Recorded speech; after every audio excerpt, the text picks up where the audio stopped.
Paintball producer fails to list it to experienced advice. Has his rule abused and removed from the game. TLDR. Stupid rules are abuse to the letter of the law, causing an aspect of a paintball game to be removed entirely. Backstory. I play paintball with an established scenario team that travels all over the USA playing large scenario games, and have been flown to Europe by our sponsors to play over there as well. We as a team have existed for over 25 years and have played hundreds of games together. These scenario games typically last for 8 to 26 hours, played over 100 or more acres, and consist of usually 2 or more sides with upwards to hundreds, sometimes rarely thousands, of players on the field at once. We have consulted and run our own games during our years. Needless to say, we have a lot of experience, and when we are invited to games we will typically make some suggestions to the field if they have a rule that is easily abused and can break the game they are running.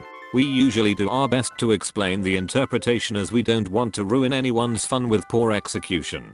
There is a standard set of rules that a lot of experienced producers will borrow from. http://scenariopaintball.com/rules/gsrpv302.htm, as it has been well play tested.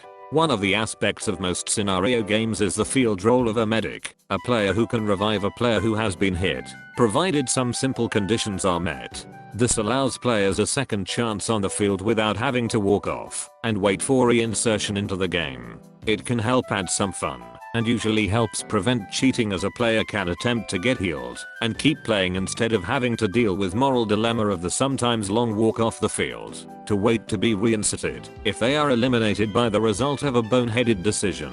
It also allows for some pretty aggressive moves on the field, as the player can sometimes get a second chance, usually after discussion with the producer, and if our interpretation is correct, most producers will heed our advice, because it's easier to fix a rule before the game starts than after. The setup for the MC. Prior to arriving at this particular field, we read the rules that were published beforehand, and after arrival had met with the producer to explain our concern for his interpretation of the standard medic role. Usually the medics have to wipe off the old hit, as to not confuse other players with what is recent and an eliminating hit, and to prevent the player, if shady, from claiming it's an old hit and continuing playing. Usually medics have a limited number of times they can revive a player and a brief window of time to which they can heal. Medics also usually are not allowed to heal players who have been hit in the head, as to also provide a taste of realism to the event. Players waiting for a medic are not allowed to wander around and have to wait out their time limit at where they were hit. This particular producer had decided to skip tradition and developed his own rule. Simply put, the medic just has to touch the player in question to consider them healed, no other conditions or procedure. We attempted to discuss the reasons why this was a bad idea, but was informed that the producer was an experienced producer and it cannot be abused. Anything else is overkill, that we were unfounded in our concerns. We decided we weren't going to get any further with him and left to prepare for the game. The MC. During the early part of the game, we were making a push up a well-defended hill. One of our players had advanced too far to get a prop, a piece of equipment unique to the story of the game, a MacGuffin, and gotten himself hit while making a grab for it. We needed the prop to complete a different task on the field later. We were outnumbered and in a poor location, but we had a medic player with us who was enjoying our shenanigans. We yelled to the hit player to hold his location, and for him to yell for the medic, so the other players would know he wasn't just laying there. We called a referee over to explain our plan and ask for rules clarification for our interpretation. He confirmed and validated our plan was within the rules. We implemented it. What we did was to form a very tight circle of players standing shoulder to shoulder around the medic, so that no shots could make it past our wall of players. The medic was to continuously move his hands over our backs to heal us, since he only had to touch us while we advanced up the hill to retrieve our fallen player in the prop, with everyone ready including the referee in tow to eliminate the medic if he got hit, which would have ended our plan. We made our march up the hill, enclosed the hit player in our wall so the medic could touch him, and then proceeded to back down to our original gathering point. Those of us in the front took a lot of pained hits and pain, but we knew that going into it, The medic was not hit as confirmed by the ref. Our plan succeeded. This resulted in much yelling and complaining by the opposing force. The referee calling over a few refs nearby to defuse the situation, while also explaining that what we did was well within the rules and with the referee's blessing. The fallout, most of us being low on supplies, decided to head off the field, leaving another player to move the prop to where it needed to go and continue the game. By the time we got back to our tent off field, the head ref was waiting for us as he had received complaints from other players and for us to explain what had happened. We explained our side of it, the referee involved in the situation. The head ref confirmed with the field ref, and by the end of it was cracking up. He made an executive decision and radioed to the producer and the on-field refs that medics' powers on the field are to be revoked until further notice. The producer eventually came over to apologize, and the medic role was entirely removed from the game for the rest of the event as it was easier than reworking them during the game. No vacation. Malicious compliance with it policy. My father had a job as a mainframe operator for a company that had contracts doing work for state governments, involving a lot of data processing. His job involved babysitting a group of servers and rebooting them when the monitoring software said they hung, occasional minor programming, and annually talking to the auditor, the state whose contract he worked on, sent in. The auditor loved him because he always ensured they had detailed records ready. Also, the contract specified that absolutely everyone on the contract had to be a US citizen, and the auditor always demanded names and social security numbers. He had about 5 years to go to retirement. In 2 years he would be eligible to retire, 5 until he maximumed out his benefits.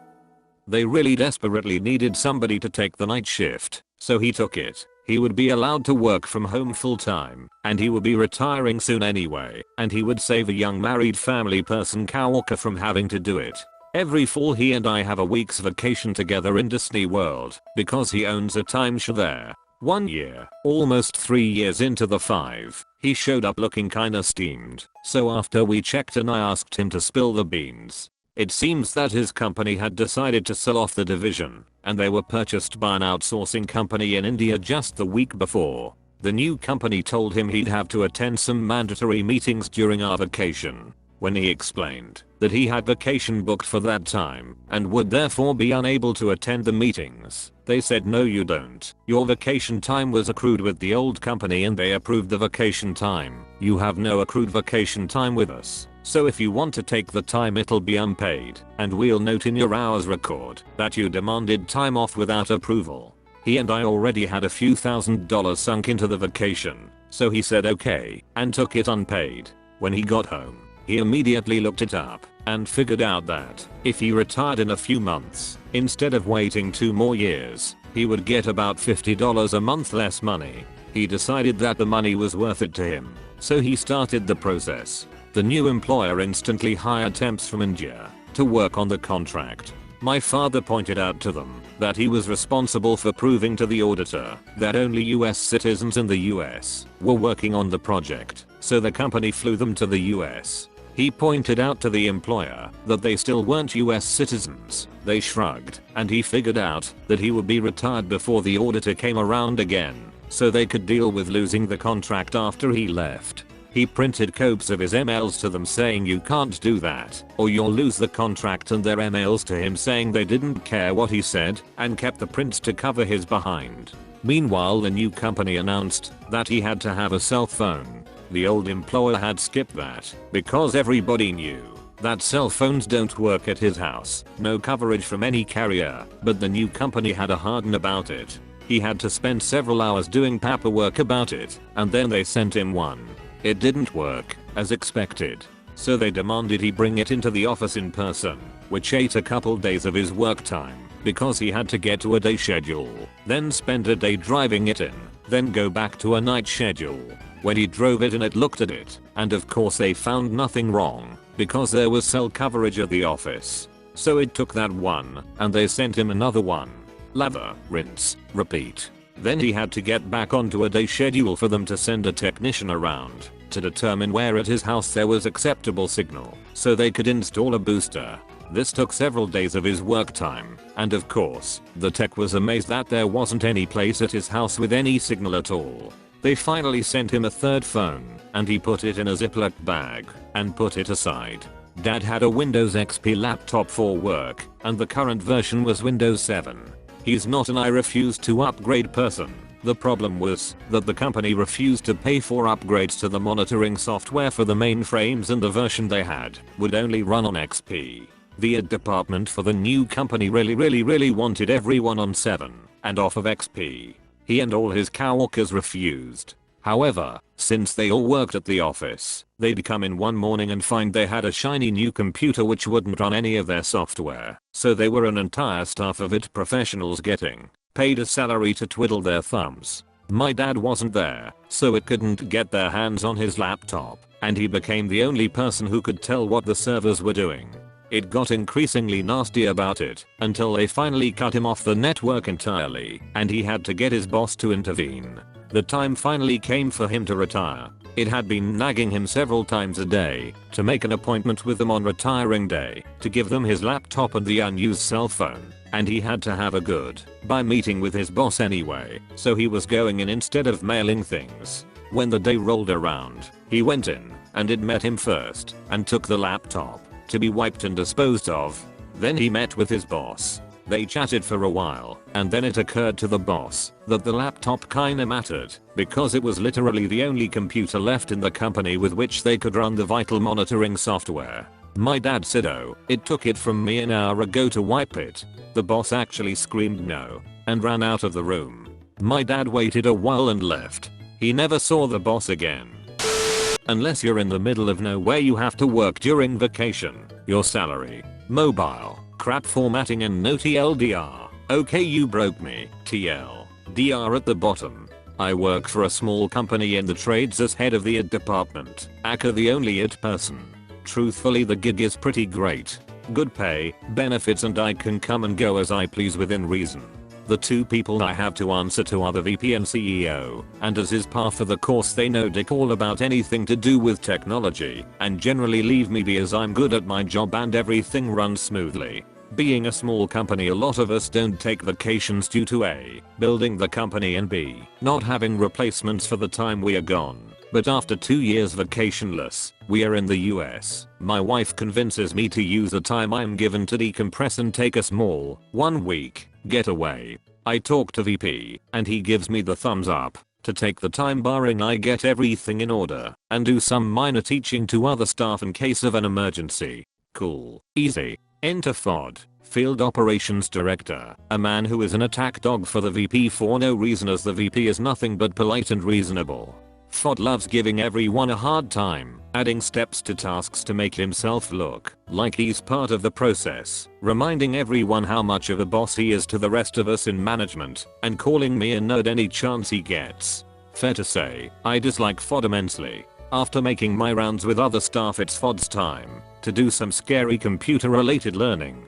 FOD refuses to look weak under any circumstances and gets very aggressive when learning new things, because I'm the boss, I already know. In the midst of learning, it dawns on him to ask why he has to learn this stuff anyway. I'm the nerd, and it's my job to do this. I clue him in on the week I'm taking off, and this stuff is just precautionary. This worries FOD as he'll have to retain information, answer questions, and do some minor troubleshooting. The conversation went something like this, and I wish I could tell you that this guy isn't this much of a jerk, but he is. FOD equals boss, me equals me. FOD, who approved your vacation? Me, VP did, as long as I could get you guys comfortable with some small maintenance. FOD, I only approve vacation time, I'm your boss. Side note, he does this so much that VP actually wrote out the hierarchy in chart form, and we all carry a digital copy with us to remind him who he's actually in charge of. Me, you're not show's chart. FOD, well fine. But your salary, so you have to work during your vacation. You'll bring your laptop and work phone with you. Me, when you vacation you make it very clear you're unreachable and can't be bothered, even if it's an emergency. FOD, that's because I go to places without service, and unless you're going to the mountains you have to work. Your salary, malicious compliance initiated. Me, just to be clear, if I go to a place without service I won't be expected to work, yeah? FOD, that's right, but you're a nerd, you don't do anything outdoorsy. Me, great, thanks for clearing that up. Fast forward 3 weeks later, and it's vacation time. All my ducks are in a row. People are comfortable with me being gone for the week, and are all encouraging me to just disconnect. A close coworker of mine knows of the conversation FOD, and I had, and asks what I plan to do about it, so I shared my easy but effective plan. Wife and I rented a cabin in the woods, 2 hours from the nearest town, and it doesn't have service. Set up automatic email replies that have valid questions and concerns forwarded to FOD. Since he's the boss, he knows. Leave work phone on the charger in my office with ringer on. Door locked so he has to hear it, and voicemail changed to have FOD become it for the week. Coworker loves the idea of flooding FOD with questions he can't answer so much that he gets other coworkers in on it. Midway through the week I get a call from coworker with an update. FOD loses it. He can't keep up with any requests for help, and didn't bother to memorize the simple tasks I showed him, so he does what any good boss does, and puts in a request to take a vacation until I get back. Retreat is always an option. Nothing screams leader more than retreat. It's not weakness and failure if he's not there. My coworkers were able to manage, and FOD got his 3-day vacation. Unfortunately, after the week off I'm called to VP's office to catch up and get things back on track. VP obviously heard of the hardships FOD faced in my absence and laughed at my MC surprisingly. VP struck a deal with me moving forward. Since it was made clear to him no one else knew how to do my job, I can go on vacation wherever I'd like, as long as I bring my laptop and phone and check it once a week. They'll refund my vacation time for that day, even if I only work for 5 minutes. I took that, but with the caveat of making FOD actually learn some of my duties just in case. VP agreed. Now I do an hour of teaching a week to a very surly FOD. After all, he's the boss, he's gotta know. Edit. Oh hey, my first ever silver. Is this what Reddit is supposed to feel like? Also, I post almost never and this is by far the most attention any post has ever had of mine. Love hearing about how much better off our EU and ORS counterparts have it in terms of vacation. Drink a beer for me friends. Edit 2. My first gold. Be still my beating heart. Thanks internet stranger. Edit 3. My god, the shiny coins keep rolling in. You guys are wicked nice. I don't know what platinum or gold does, but man, the colors are real nice. TL. Doctor, guy who thinks he's my boss gives me grief for using vacation time. Insists I work even when on vacation. I point out he doesn't do the same. His reasoning is because he goes to places where there is no cell service or internet. I use his logic and become unreachable, leaving him with fielding all ed related issues for a week. I really hope you guys enjoyed that story. Thanks for watching another Reddit readings video. May Karens be punished away, and may your revenge be ice cream, sweet and served cold. Like and subscribe to find money today. Binge watch your favorite subreddits from links in the bio. Okay, I'm done now, good day.